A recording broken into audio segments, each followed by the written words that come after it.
What's going on, everyone? I'm just a typical, average American here today to react and learn about Canadian news. Because as an American, I never get to see or hear about Canadian news here in the United States from any of our news or media. So today, I'd like to take some time to learn about the current news and events happening in Canada right now. Starting with WestJet strike that affects thousands of travelers during the long weekend is now over. I had no idea that this had even begun. What is WestJet, by the way? Maybe I can take a look at this. WestJet strike is over as mechanics union. It's a mechanics union and airline reach tentative agreement. News comes after 100,000 passengers affected over the busy Canada Day long weekend. Oh, yeah. Yeah, it was Canada Day weekend. Oh, this must have been a nightmare. Is this in Calgary specifically? WestJet is some kind of Canadian mechanics union that must do maintenance on airplanes or something. WestJet says the strike affected tens of thousands of travelers over the long weekend. Well, I guess that was the intention. What exactly were they striking over? Strike had a meaningful impact. Deal includes 15.5% wage increase. Wow, nice.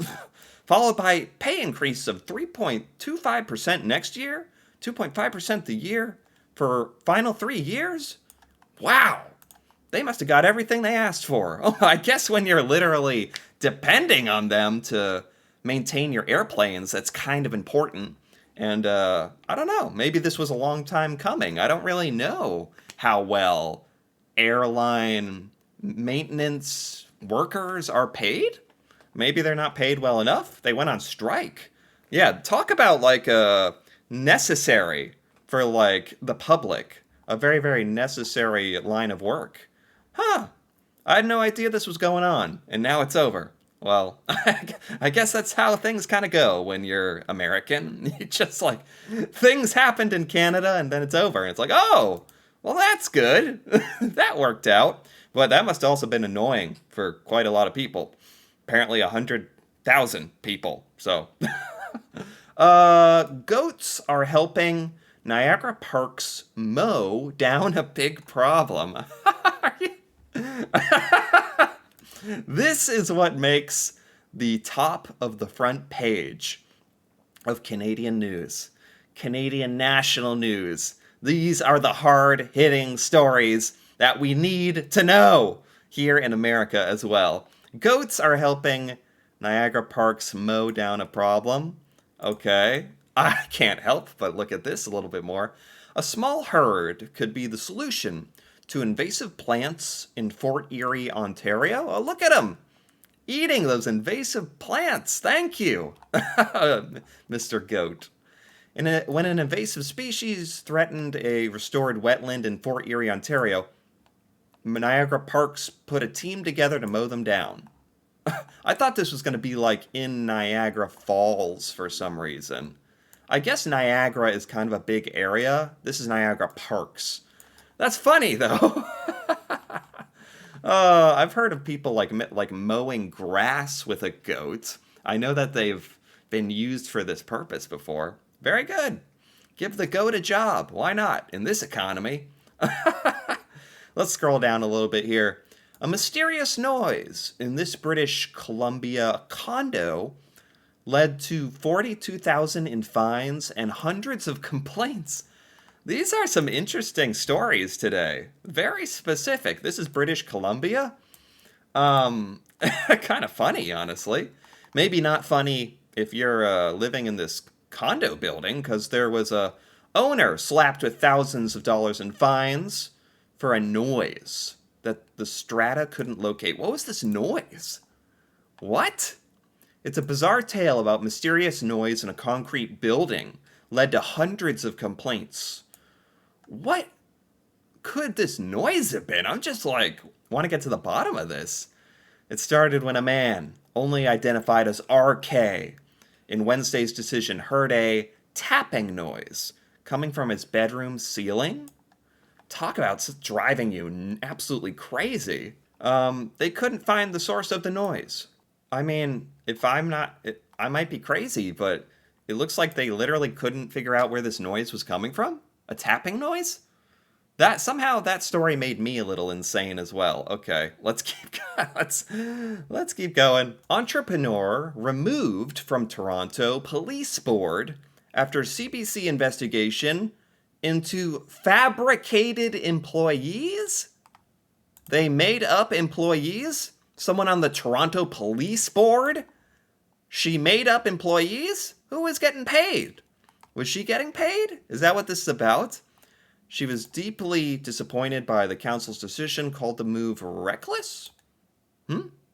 They passed an urgent motion without debate to rescind Spencer's appointment to the board. Well, yeah, if you're... What's the accusation exactly? Fabricated employees? You made up employees? Yeah, that should probably warrant, like, removal. What? Why did they do this? They discovered 3 fabricated or misrepresented employees on the websites of marketing companies owned by Spencer. All the 3 employees vanished after they asked about they asked about the employees and they vanished from the website. Nothing suspicious going on here. What? I don't know if this was to try to make or steal money, or just pretend that more people were working than there were. But hearing that that's coming from someone that's like on the police board of Toronto, that's kind of scary. What else do we have here? Unheeded warnings, failure to check blood sugar led to 25-year-old Prince Edward Island diabetic death? That sounds very, very sad. Is 13 too young to work? A Saskatchewan proposal has reignited debate around kids and labor.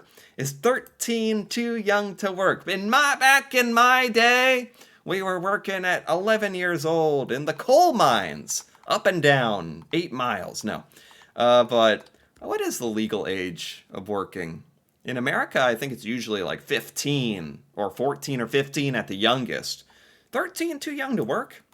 I don't know. It kind of depends on the kid. Like, you want to give them an opportunity to work and make money and learn things if they want to. But the Saskatchewan Chamber of Commerce wants absolute minimum age lowered. They tend to agree in Saskatchewan.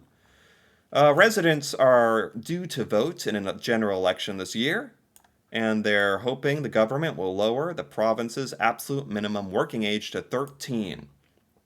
13 is very young, but it's not, I don't know. You kind of have a brain by the time you're 13. I don't know. You can work at the grocery store. Like you can have some responsibility. I don't know. That's interesting. Let's keep scrolling down here. To get from news throughout the entire week. Let's go a little more back in time to things I've missed. Ontario's vape taxes are going up. All the vapors cry out in fury. No! What else do we have here?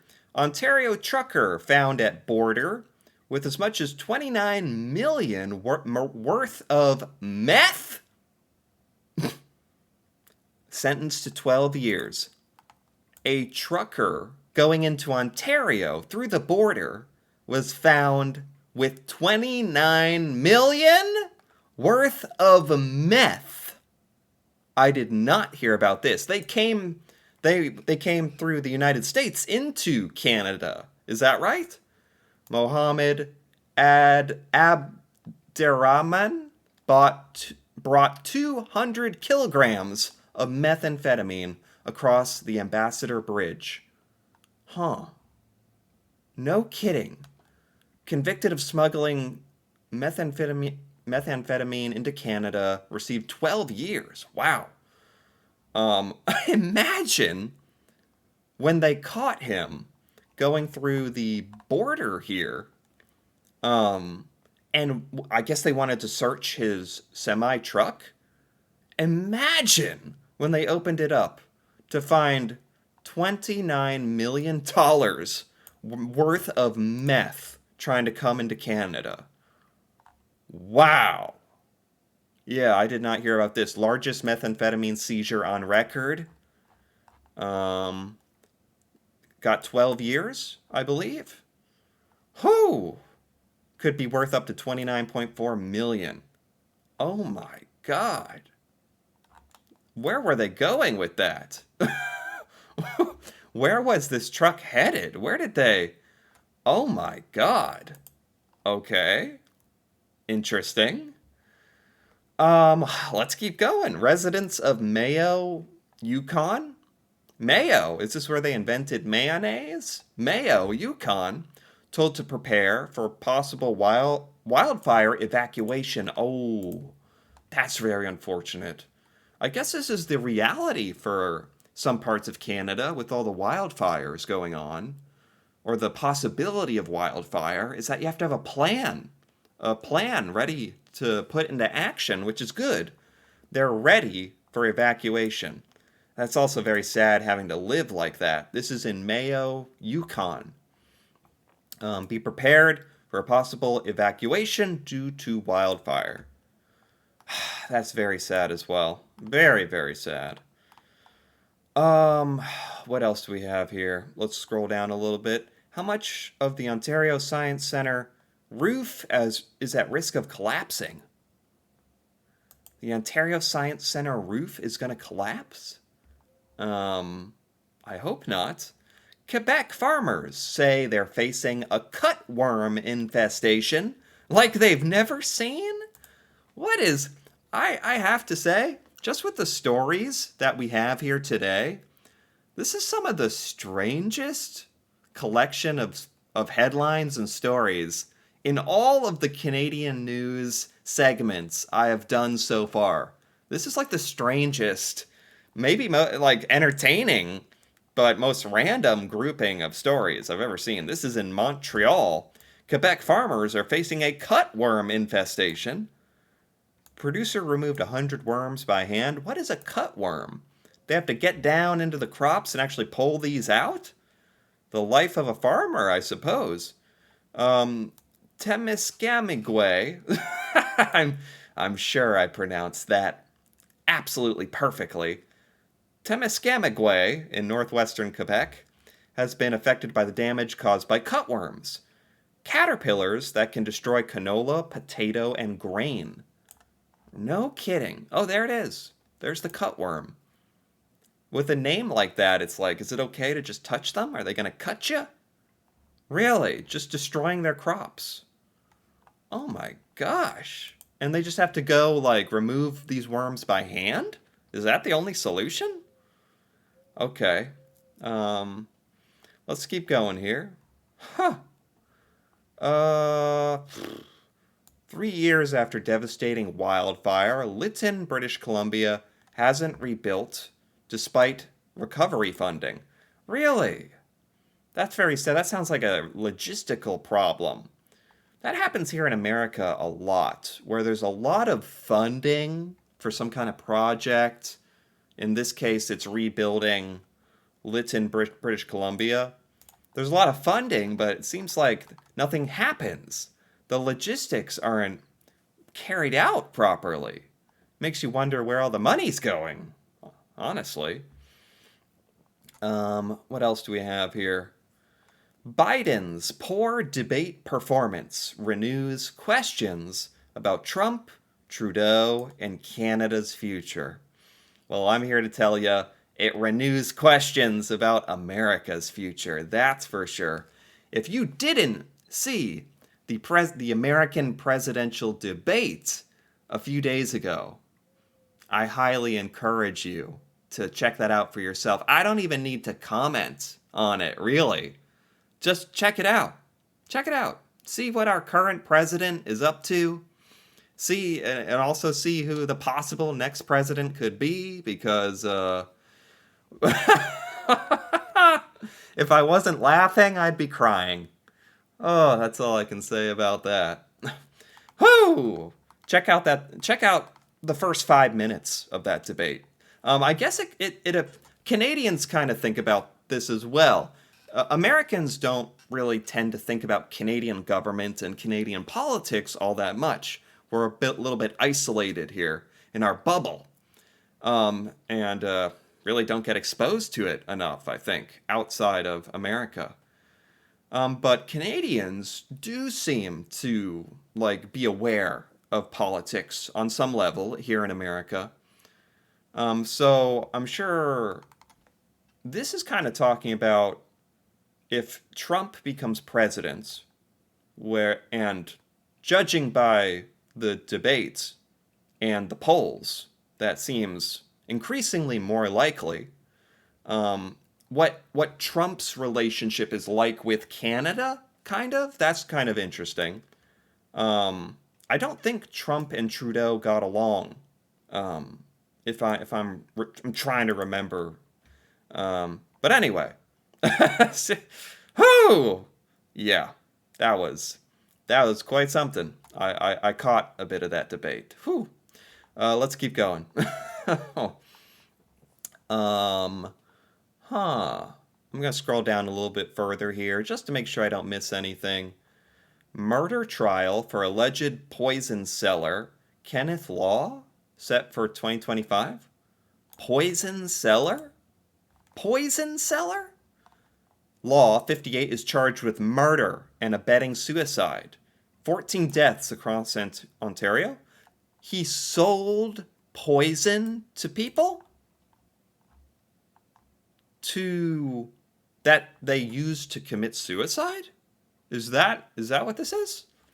He'll stand trial on charges of murder and abetting suicide. Families of the alleged victims have been told. Did people go to him